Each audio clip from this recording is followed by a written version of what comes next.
A Christmas wish came true for one Kansas boy. 49 News reporter Chad Lawhorn was in Lawrence and tells us about the Christmas tale that involved a lengthy trip through City Hall. This little guy changed Lawrence law. Or maybe it was this little guy. 11-year-old Judson King became so enamored with the blue video game character Sonic the Hedgehog, he decided he needed a real one. Then I got the breaking news that they were illegal, and it really made me kind of mad. Lawrence's animal code has long prohibited the furry rodents in the city limits, a fact that didn't particularly upset Judson's mother. But then we found out they were illegal, and so I thought, well, that's my out. Now I don't have to get him one. But then he said, well, how do we make them legal?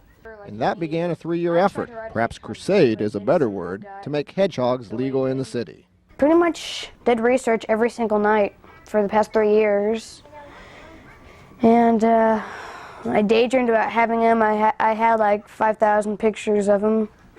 After all the research, Judson sent a letter to city commissioners in January 2008, essentially asking them why they didn't like hedgehogs. 11 months later, commissioners put his issue on a city commission agenda. I was just, playing around with hedgehog pictures, and when my mom came in and she said, "You're going in front of the city commission on Tuesday," I thought I'd faint. At City Hall, Judson arrived in a suit and tie armed with personalized folders full of hedgehog facts for each of the commissioners. It was no contest. Commissioners could not find a good reason why they were banned in the first place. Judson King won. City commissioners, nothing. I loved having him. I think he ought to run for commission in April. Judson may not have the time. 3 years after he first asked for it, Judson got his hedgehog, Little Luke, for Christmas. Oh, it's been really worth it. Hey, no. And there he goes. He starts to hiss at me. Chad Lawhorn, KTKA 49 ABC News.